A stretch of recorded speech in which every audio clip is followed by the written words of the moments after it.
Faktor cuaca sukarkan pemantauan udara pencarian mangsa terakhir nahas helikopter AS350.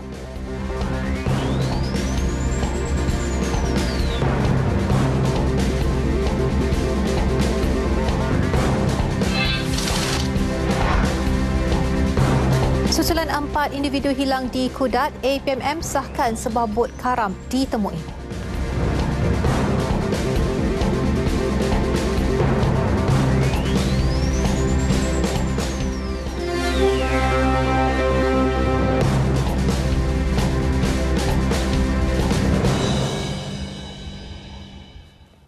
Assalamualaikum dan salam sejahtera. Anda bersama saya Miza Usni Muhammad dalam N5. Baiklah saudara, pilihan raya umum negeri Undangan Negeri Sabah ke-11 telah pun selesai semalam dengan BN cemerlang memenangi 72 daripada 82 kerusi. Perdana Menteri Datuk Seri Najib Tun Razak menzahirkan rasa syukur dengan kemenangan BN. Beliau yang juga pengurusi BN turut mengucapkan terima kasih kepada para pengundi atas kepercayaan mereka terhadap BN. Datuk Seri Najib mengucapkan setinggi-tinggi tahniah kepada Ketua Menteri Tan Sri Adnan Satim yang telah mengetuai jentera pilihan raya BN dengan cemerlang. Beliau juga menyampaikan ucapan tahniah kepada calon-calon BN yang telah dipilih rakyat. Pesannya kotakan segala janji yang diberi dan berkhidmat untuk rakyat. Datuk Seri Najib menyatakannya menerusi catatan dalam blognya najibrazak.com.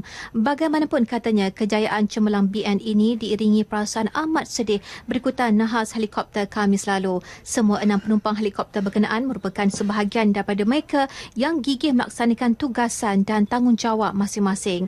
Komitmen, kerja keras dan pengorbanan mereka akan terus dikenang. Dalam pada itu, Perdana Menteri turut berjanji tidak akan mensia-siakan mandat dan kepercayaan yang diperoleh BN demi memastikan Sarawak akan terus makmur, membangun dan maju seiring dengan kemajuan negara.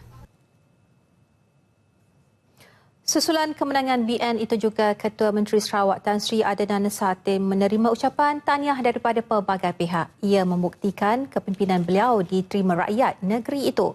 Menteri Besar Pahang Datuk Seri Adnan Yaakob berkata ia petanda baik untuk masa hadapan rakyat Sarawak berikutan kemenangan itu. Juga menurut beliau memungkinkan kerjasama Sarawak dengan Kerajaan Persekutuan bertambah kukuh. Manakala Menteri Besar Johor Datuk Muhammad Khalid Nordin pula berpendapat kepimpinan dan keupayaan mendengar segala saranan dan keluhan rakyat antara kunci kekuatan Ketua Menteri Sarawak. Ia seterusnya menjadi pembakar semangat kepada BN Johor untuk terus bekerja kuat dalam agenda pembangunan rakyat.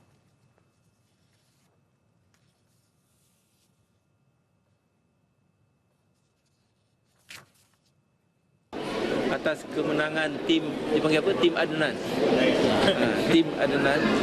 Ia menunjukkan bahawa rakyat memberi sokongan penuh kepadanya kerana rakyat hendakkan pembangunan dan kemajuan. Dan kemenangan itu juga sudah tentulah memberi suntikan semangat kepada BN Johor untuk bekerja kuat, untuk jelas apa misi dan visinya untuk rakyat. Susulan nahas helikopter AS350 di Sembuyau Sarawak, 2 serpihan dipercayai milik helikopter tersebut ditemui. Dalam sidang media di Kuching, Ketua Pengarah Jabatan Penerbangan Awam DCA, Datuk Seri Azharuddin Abdul Rahman berkata serpihan ditemui berhampiran Sungai Batang Lupar sekitar pukul 9.45 pagi tadi. Penemuan terbaru pada 9.45 pagi ini oleh APMM adalah satu cushion yang belum dikenal pasti tapi dijangka daripada helikopter tersebut di kawasan Pulau Triso dekat Muara Batang Lupar dan di penemuan terbaru juga adalah tail boom helikopter tersebut, iaitu di lokasi Sungai Merah lebih kurang 4 km timur laut daripada Lingga. Beliau turut mengingatkan orang ramai agar tidak membuat sebarang spekulasi berhubung nahas helikopter berkenaan. Pasukan Mencari dan Menyelamat SAR berkemungkinan mempertimbang penggunaan pukat dalam misi pencarian mangsa terakhir nahas helikopter ES-350 di Batang Lupar. Juruterbang Rudolf Reich-Ragas bagaimanapun langkah itu akan dibincang terlebih dahulu dengan Jabatan Perikanan supaya tidak menjejaskan hidupan marin. Demikian menurut Pesuruhjaya Polis Sarawak Datuk Seri Muhammad Sabtu Osman pada satu sidang media di Pusat Kawalan Operasi SAR di Lingga tengah hari tadi. Kaedah lain katanya termasuk penggunaan sonar oleh TLDM dan drone dari Telekom Malaysia bersama JPAM dalam usaha mencari mangsa terakhir serta mengesan bangkai helikopter terbabit. Data serta maklumat dari kedua-dua peralatan itu akan dianalisa bagi membantu operasi. Datuk Seri Muhammad Sabtu turut mengesahkan masa penemuan sebuah beg galas, 2 keping serpihan serta 1 tempat duduk dipercayai dari helikopter malang itu ditemui di antara pukul 8.50 hingga 9.45 pagi tadi. Ditanya mengenai kemungkinan juruterbang itu terperangkap dalam helikopter berkenaan, beliau berkata pasukan SAR tidak menolak kemungkinan tersebut. Sementara itu, penyelam TLDM sekali lagi akan melakukan selaman setelah air surut di kawasan yang dijangka berkemungkinan besar bangkai helikopter itu berada.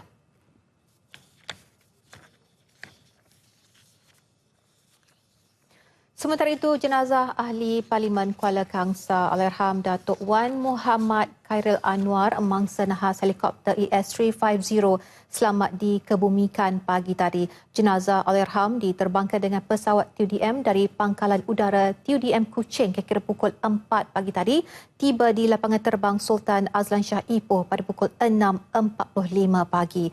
Jenazah Allahyarham Datuk Wan Muhammad Khairil selamat dikebumikan di tanah perkuburan Islam Al-Ghufran Bukit Candan, Masjid Ubudiah Kuala Kangsar, Perak kira-kira jam 9.15 pagi tadi.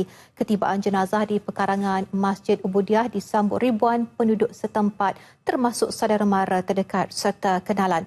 Turut berangkat pada majlis kebumian itu Raja Muda Perak, Raja Jaafar, Raja Muda Musa, Raja Puan Besar Perak, Raja Mahani, Raja Syahar Shah dan Raja di Hilir Perak, Raja Iskandar Zulkarnain Sultan Idris Shah. Selain anggota keluarga turut hadir di tanah perkuburan bagi memberi penghormatan terakhir ialah Menteri Pendidikan Datuk Seri Mazil Khalid, Menteri Kemajuan Luar Bandar dan Wilayah Datuk Seri Ismail Sabri Yaakob dan Menteri Besar Perak Datuk Seri Dr. Zamri Abdul Kadir.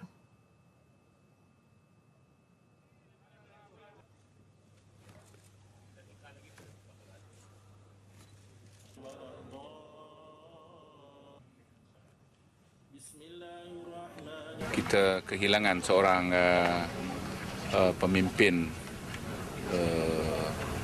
yang telah banyak berjasa kepada negara dan sangat disenangi oleh rakan-rakan dan sahabat handai.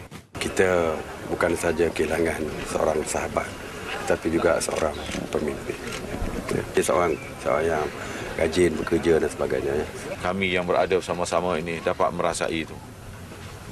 Dan kita rasa kehilangan yang amat sangat seorang ahli politik yang bekerja begitu keras untuk negaranya, untuk memberi yang terbaik kepada negaranya. Allahyarham yang juga merupakan pengurusi Lembaga Minyak Saud Malaysia MPOB meninggalkan seorang isteri Datin Mastura Muhammad Yazid dan 4 orang anak iaitu Wan Emir 26 tahun, Wan Imar 25 tahun, Wan Iskandar 23 tahun dan Wan Amar 19 tahun. Allahyarham Datuk Wan Khairil Anwar Wan Ahmad disifatkan sebagai anak yang soleh dan sentiasa menghubungi kedua ibu bapanya. Bapa kepada Ahli Parlimen Kuala Kangsar itu Wan Ahmad Wan Yusof berkata anaknya itu sentiasa mengambil berat berkaitan kesihatan dirinya dan ia kerap menjadi keutamaan serta topik perbualan mereka. Walaupun terkejut dengan kejadian yang menimpa anak sulungnya itu, namun beliau redha.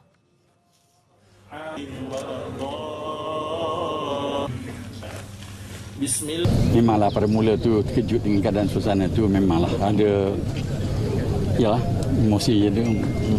Pertama tu memanglah beautiful face, satu benda yang mengejut tu. Tapi akhirnya saya beritahu dia lah masalah kita harus terima hakikat. Ini ketentuan, bukan kehendak kita, kehendak siapa pun. Mungkin Allah lebih menyayangi dia. Beliau berkata demikian ketika ditemui pemberita selepas majlis pengebumian di Tanah Perkuburan Islam Gufran Bukit Candan, Kuala Kangsar. Dalam part itu, beliau turut menghargai keprihatinan Perdana Menteri Datuk Seri Najib Tun Razak dan semua pihak yang tidak putus mendoakan kesejahteraan sehingga semua urusan selamat disempurnakan.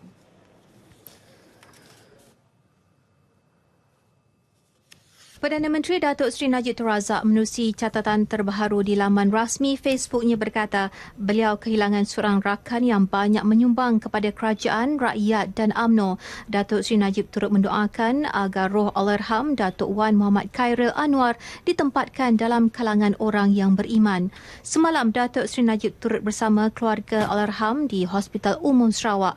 Allahyarham Datuk Wan Muhammad Khairil Anwar juga merupakan pengurusi Lembaga Minyak Sawit Malaysia serta pernah berkhidmat sebagai anggota Dewan Undangan Negeri Bukit Candan.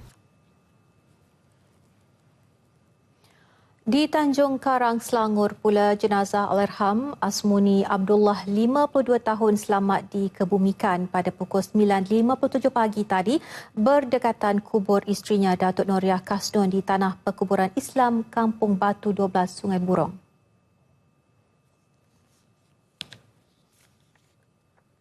Sebelum itu, jenazah disembahyangkan di Masjid Al-Rahman dengan dihadiri hampir 200 jemaah termasuk ahli keluarga Allahyarham, sanak saudara dan sahabat handai yang berkumpul di pekarangan masjid berkenaan sejak awal pagi diselubungi perasaan sedih dan pilu. Turut hadir memberi penghormatan Ahli Parlimen Tanjung Karang Datuk Seri Noh Omar. Terdahulu, pesawat C-130 Hercules Tentera Udara Diraja Malaysia TUDM yang membawa jenazah tiba di Pangkalan Udara Subang jam 7.45 pagi.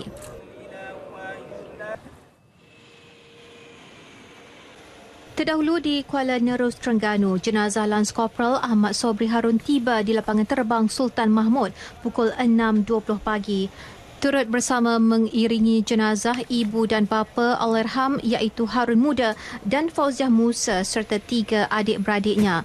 Solat jenazah disempurnakan di rumah keluarga Allahyarham di Kampung Bukit Cempaka, Batu Rakit sebelum dikebumikan di Tanah Perkuburan Tok Mek Ngah. Turut hadir Menteri Besar Ahmad Razif Abdul Rahman. Ketua Polis Negeri Datuk Rosli Abdul Rahman berkata pihaknya sedia membantu keluarga Allahyarham. Kita akan gunakan duit tabung kebajikan sukan dan sosial dan juga daripada tabung amanah perwira PDRM, dan sudah tentu kalau beliau ada insurans dan sebagainya, sudah tentu pihak insurans akan membuat pembayaran pampasan kepada beliau lah. Jadi selain daripada itu, saya juga ingin mengambil peluang ini untuk mengucapkan banyak terima kasih kepada seluruh pimpinan Kerajaan Negeri Terengganu, seluruh penduduk kawasan Kampung Bukit Cempaka ini dan seluruh pegawai-pegawai kanan polis, pegawai-pegawai rendah dan juga pegawai-pegawai awam polis kerana telah sama-sama membantu menyelesaikan dan membantu dalam semadikan jenazah arwah pada pagi ini.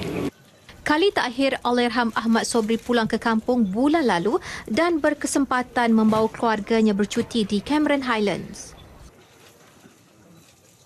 Di Subang Jaya, suasana sedih dan pilu menyelubungi kediaman Ketua Setiausaha Kementerian Perusahaan Padangan dan Komoditi Mendiang Datuk Dr. Sundaran Anamalai yang terkorban dalam nahas helikopter di Batang Lupa, Sarawak. Lebih 200 orang termasuk sanak saudara dan sahabat handai menziarahi keluarga mendiang. Antara yang menziarahi mendiang ialah Menteri Kesihatan Datuk Seri Dr. S. Subramaniam, Timbalan Menteri Pendidikan Datuk P. Kamalanan dan Ketua Setiausaha Perbendaraan Datuk Dr. Muhammad Irwan Serikar Abdullah.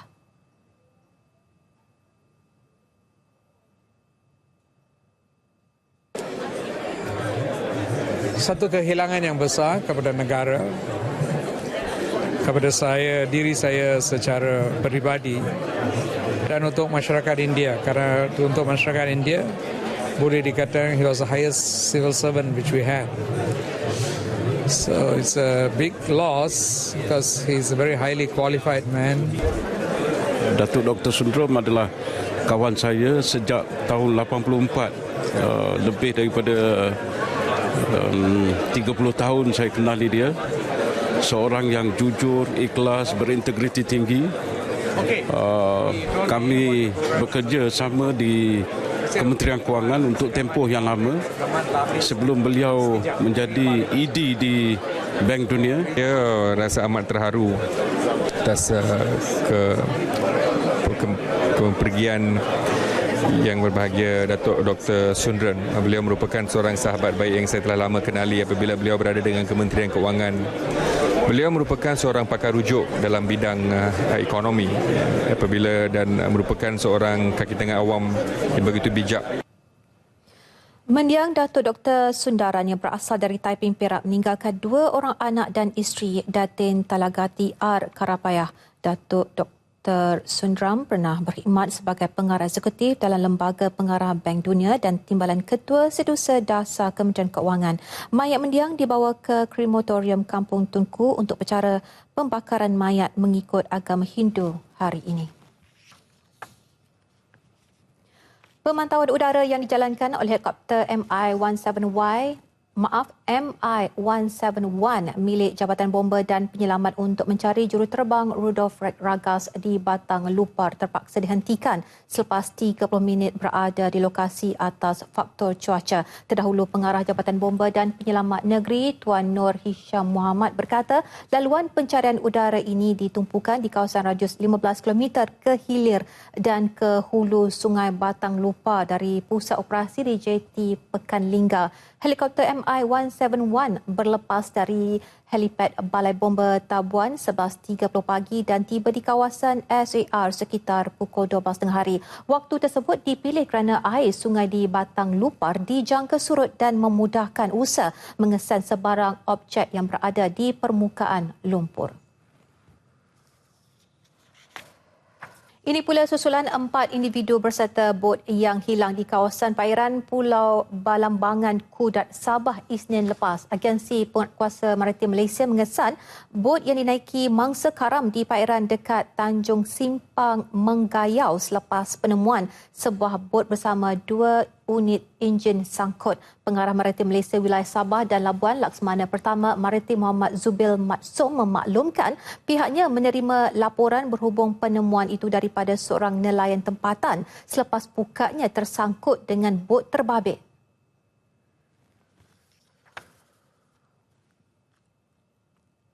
Operasi SAR ini akan berubah. Bukan bermaksud kita akan tamatkan SAR, tetapi approach pendekatan yang kita akan gunakan untuk pencarian yang seterusnya.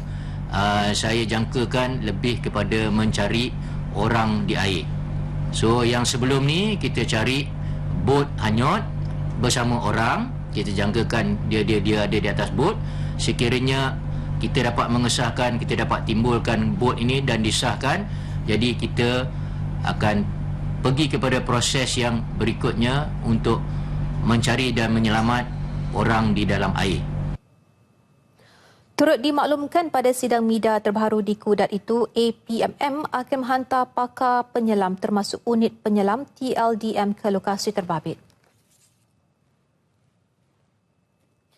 Susulan kes dera dan bunuh seorang gadis di Kemaman bulan lalu, Mahkamah Session Kemaman hari ini melanjutkan tahanan reman selama seminggu terhadap 4 sekeluarga yang disyaki mendera gadis berusia 22 tahun itu sehingga mati di Kampung Binjai 26 April lalu. Hakim Mahkamah Session Kemaman Badrul Munir Muhammad Hamdi melanjutkan tahanan reman tersebut bagi membolehkan pihak polis menjalankan siasatan terhadap 4 suspek terbabit sehingga 15 Mei ini. Ia melibatkan bapa kandung mangsa yang berusia 49 tahun, ibu tiri yang berumur 35 tahun dan kedua-dua adik mangsa berumur 21 dan 14 tahun dilanjutkan. Ketua Polis Daerah Kemaman, Superintendent Muhammad Said Ibrahim berkata seramai 5 individu telah dipanggil bagi membantu siasatan berhubung kematian gadis itu. Pihaknya turut memanggil beberapa jiran mangsa bagi mendapatkan maklumat tambahan. Dalam kejadian 26 April lalu, seorang gadis yang mempunyai berat badan hanya 18 kg serta tubuh dipenuhi kesan gigitan telah meninggal dunia. Sehubungan itu, bapa gadis berkenaan telah membuat laporan polis di Ibu Pejabat Polis Daerah Kemaman memaklumkan anaknya itu meninggal dunia di rumah mereka di Taman Semarak, Binjai disebabkan demam panas. Bagaimanapun, selepas pihak Hospital Kemaman melakukan pemeriksaan terhadap mayat mangsa, terdapat beberapa perkara yang mendatangkan syak terhadap si mati dan pihak polis telah membuka kertas siasatan. Kes berkenaan disiasat mengikut Seksyen 302 Kanun Keseksaan kerana Membunuh. 138 peneroka di 5 tanah rancangan Felda wilayah Jengka mendapat bayaran pampasan sebanyak 3.2 juta ringgit daripada Tenaga Nasional Berhad TNB berikutan tanah mereka diambil bagi tujuan pemasangan kabel elektrik. Pengurusi Jawatankuasa Hal Ehwal Felda Pahang, Datuk Abu Bakar Harun berkata, pampasan tersebut dibayar kepada peneroka terbabit yang tanaman mereka terlibat dengan projek berkenaan. Meminta TNB menyelesaikan tuntutan yang dibuat oleh peneroka Felda di gugusan Jengka, dan kita telah mendapat seramai 138 orang penerimanya dengan kadar bayaran yang telah diputuskan oleh Kerajaan Negeri RM750 sepokok, mana hilang keupayaan tanah RM15,000 seekar dan 750 untuk per pokok. Dapati bahawa jumlah bayaran yang telah dikeluarkan, yang telah diarahkan oleh pihak Kerajaan Negeri berjumlah 3.226 juta, yang mana penerima mendapat 70,000 yang paling tinggi dan yang paling rendah 3,000. Projek itu membabitkan peneroka Felda Jengka 11, Jengka 14, Jengka 18, Jengka 19 dan Jengka 20. Bayaran yang diterima peneroka antara RM3,000 hingga RM70,000 hasil arahan Kerajaan Negeri kepada TNB supaya membuat bayaran pampasan dan sanggup hati kepada peneroka yang telah hilang hasil ladang akibat projek tersebut. Bekalan makanan dan keperluan asas pengguna masih mencukupi dan stabil walaupun suhu panas dan kemarau panjang akibat El Nino masih melanda negara. Ketua Pengarah Lembaga Pemasaran Pertanian Persekutuan Fama, Datuk Ahmad Ishak berkata, ia berdasarkan pemantauan harga barangan keperluan ketika ini yang tidak menunjukkan berlakunya peningkatan harga. Baru-baru saya tengok cili-cili tak ada begitu kenaikan sangatlah. Pisang pun stabil, cemikai pun stabil, nanas pun nampak stabil lah. Tapi maknanya overall puratanya tak begitu meningkat. Mana tak ada kenaikan yang kita nampak pum mendadak. Begitu bila akan mendadak tu kita tahulah mana sama ada bekalan tu kurang, dan kita akan ambil tindakan selanjutnya lah. Macam mungkin kita tambah sikit import dan sebagainya itu. Beliau berkata demikian kepada pemberita selepas melakukan lawatan kerja sempena program jualan terus dari ladang dan promosi produk industri asas tani di Pasar Tani Tasik Glugo. Beliau turut menyaksikan perjanjian jual beli antara farma dan petani di Pulau Pinang melibatkan komoditi durian dan kacang bendi. Jelasnya usaha farma mewujudkan pusat jualan terus dari ladang ke beberapa pasar tani di seluruh negara, antaranya bertujuan menjamin bekalan keperluan asas di pasaran. Sehingga kini terdapat 65 pusat jualan terus di seluruh negara dan akan ditambah kepada 200 buah. Pihaknya juga akan menguatkuasakan peraturan-peraturan farma di bawah penggredan, pembungkusan dan pelabelan keluaran kepada peniaga di bawah farma bagi memastikan pengguna tidak terkeliru dengan harga dan jenis produk IAT yang ditawarkan dengan menyatakan sumber bekalan itu diperoleh. Empangan rendah milik Lembaga Kemajuan Pertanian Kemubu Kada di Kampung Kasar Pasir Mas Kelantan dijangka mula beroperasi dalam tempoh sebulan. Ketika ini, pembinaan empangan merentasi Sungai Kelantan dengan kos sebanyak RM42 juta itu dilancar dan telah 93% siap. Ketua Setiausaha Kementerian Pertanian dan Industri Asas Tani, Datuk Seri Dr. Ismail Bakar berkata ia akan digunakan untuk mengalirkan air ke kawasan tebing barat iaitu Pasir Mas, Tumpat dan sebahagian Kota Baru. Kira-kira 4,000 keluarga bertani dalam kawasan terlibat akan mendapat manfaat hasil pelaksanaannya. Pembinaannya membantu 2 rumah pam kadar di Lemal dan Kasar Pasir Mas dapat beroperasi sepanjang masa kerana paras air sungai berjaya ditingkatkan. Tapi bukan setakat itu saja, yang penting adalah pesawah dan juga penduduk di kawasan Kelantan sebab bekalan air. Kita boleh, terutama masa kemarau ni, boleh air tersebut digunakan oleh Kelantan Waters. Beliau melakukan tinjauan pembinaan empangan itu di Kampung Padang Sakar Salur, Kota Baru. Projek bermula pada 2013 itu merupakan empangan pertama dibina merentasi sungai dan turut menggunakan kaedah navigation lock bagi kegunaan laluan bot-bot kecil untuk menyeberangi empangan berkenaan. Bermula 1 Jun depan, orang ramai yang tidak melakukan pengasingan sisa pepejal di punca mengikut kategori seperti kertas, plastik dan kaca akan dikenakan tindakan kompaun oleh pihak SW Corp Negeri. Pelaksanaan undang-undang itu terpakai di Kuala Lumpur, Putrajaya, Melaka, Negeri Sembilan, Johor, Kedah Perlis dan Pahang menurut Akta 672, Akta Pengurusan Sisa Pepejal dan Pembersihan Awam 2007. Esko Perumahan Kerajaan Tempatan dan Alam Sekitar Negeri Melaka, Datuk Ismail Othman berkata 7,227 surat peringatan telah dikeluarkan SW Corp Melaka kepada premis-premis yang gagal menjalankan pengasingan sisa. Ia bertujuan memberi kesedaran awam dan mendidik masyarakat menjaga kebersihan persekitaran dan memelihara kelestarian alam sekitar.